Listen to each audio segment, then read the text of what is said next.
So interesting that today we are witnessing a huge resurgence in the field of family planning globally and nationally. Given the fact that the family planning program has probably had the longest history compared to all other programs, nationally and internationally, India in fact started its family planning program, national program, in 1953. It was the first country in the developing world to have a national program. And many other countries have had national programs which have been extensively funded by donors, governments, and so on.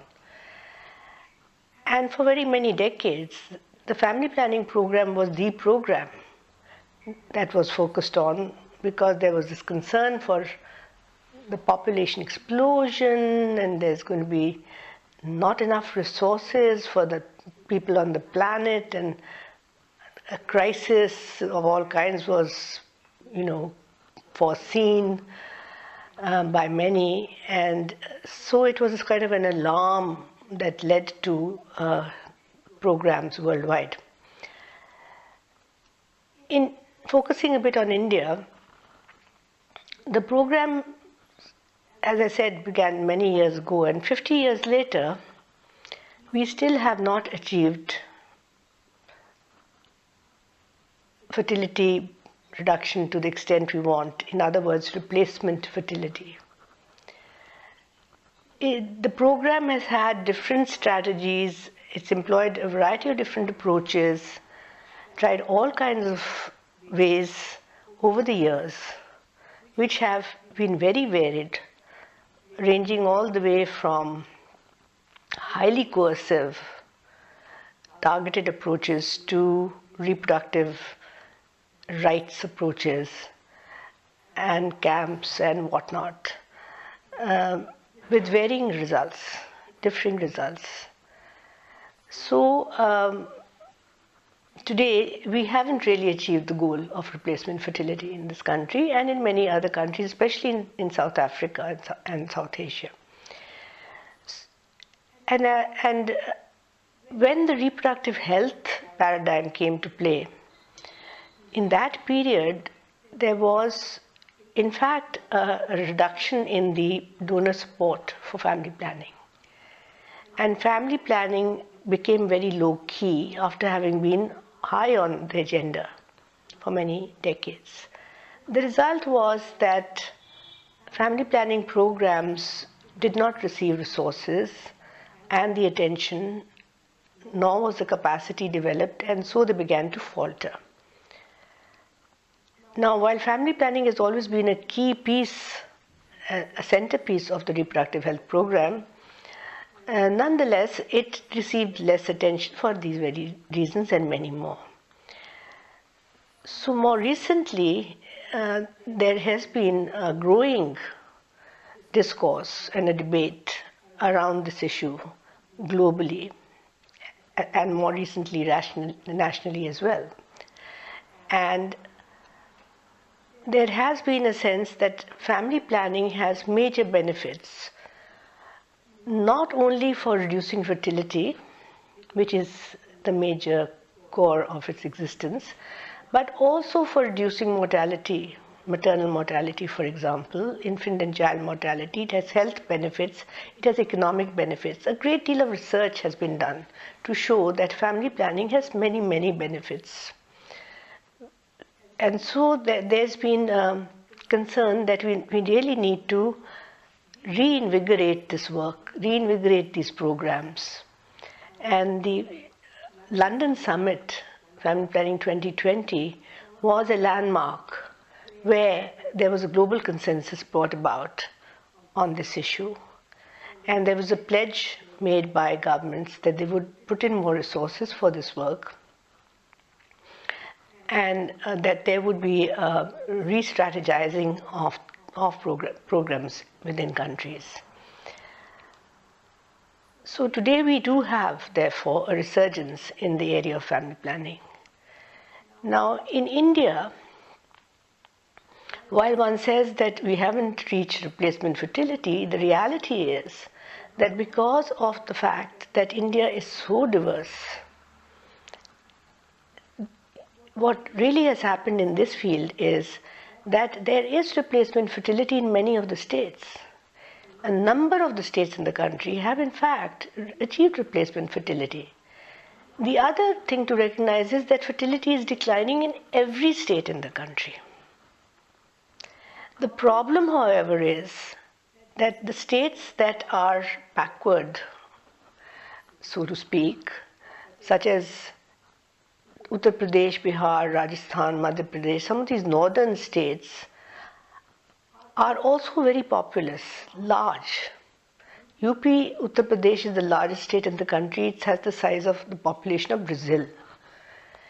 And these are all large states. Now, they not only have not achieved fertility decline to the extent required, but also have very gloomy indicators in terms of maternal mortality, infant mortality, child mortality, poverty, women's education, women's empowerment, you name it. So that there is a general level of development overall, both in terms of infrastructure as well as in terms of these indicators, that is synergistic in affecting everything. So a lot of the effort of the Government of India now is to focus on these states that have yet to achieve the MDGs which we are striving to achieve, including fertility reduction. So what is the situation in India today in terms of the big picture? Fertility has declined, it will continue to decline. We need to accelerate the process in some places where it is slow. But the other issue is that there's a huge unmet need for contraception in this country. Unmet need means that people don't want more children but are not using any contraception. Now, why is this so? A basic issue, a fundamental issue, I think, that needs to be addressed in order to move forward is to provide, to operationalize actually, informed contraceptive choice, so that people have the choice of having children when they want and how many they want, as many as they want, and also have the information and means for doing so. So if somebody doesn't want a child today, wants to delay the child's birth, wants it 3 years later, he or she, the couple should be able to take that decision and should have the means for being able to do so. What has happened in this country for many decades is that it has really provided, at least for the public sector, a single method, primarily, which is female sterilization. So the data from 2005-06 National Family Health Survey shows that 66% of contraceptive prevalence is female sterilization. And of the women who undergo sterilization, the vast majority, 77%, have never used any method before this. And a significant number of these women, some 25 to 27%, are under the age of 25. So there's a huge issue of method choice. They are obviously not getting the choices in contraception that they want or need, or they want to. Therefore, that need needs to be somehow fulfilled. Now, if you look at what is the prevalence of spacing methods, as they're called, reversible methods, modern contraceptive methods that are used for either delaying a birth or spacing the next child, it's 10%, 10.1% according to that survey. And between that survey and the previous survey in 1988-89, there's hardly been any change. It's been from 7.8% to 10.1%. So what we are seeing is that the focus is on female sterilization consistently, and other methods are not being given. Now, in theory, the government of India has a cafeteria approach that they used to call earlier. Now they have a basket of choices, they say. And there are a number of methods available theoretically in that basket. The question is, it's not being operationalized effectively. So we definitely need to provide spacing methods so that people can have children when they want, and there's an adequate spacing between children, which has enormous health benefits. More than 60% of the people have children within the first 3 years of the previous birth. And a lot of research shows that if you can space your children adequately, it will have health benefits. It will reduce fertility, of course, but it will also reduce maternal mortality, infant mortality, child mortality, and so on. Then we have the issue of child marriage, early marriage. It's well known that in India that persists. That 2/5 of women in the 20 to 25-year age group are married before the legal age of marriage, which is 18. So what it really means is early marriage in their teens while they're adolescents, and adolescent pregnancy thereafter, which is a huge issue, where 60% of fertility is also placed in the married adolescent group. So those are the people that we need to target, especially for spacing methods, because these young people want a certain number of children and want to be able to space their births. They are not ready for terminal methods like female sterilization. So these are some of the key issues that we are facing, and the government is trying now to enhance the spacing method availability, access. When it comes to access, the access is lowest among the poorest households, lowest among the married adolescents, and of course outreach then becomes an issue. To reach these unreached people who do not want to have large families, who want to space their births or limit their family size, the mechanisms have to be put in place to reach them. So the Rural Health Mission has now employed a whole army of ASHAs, which are frontline workers that have been asked to provide these methods at the doorstep, which in principle is excellent. But one has to take care of the quality of services that are being provided. Because a major reason why for all these years, in spite of there being a basket of choices in theory,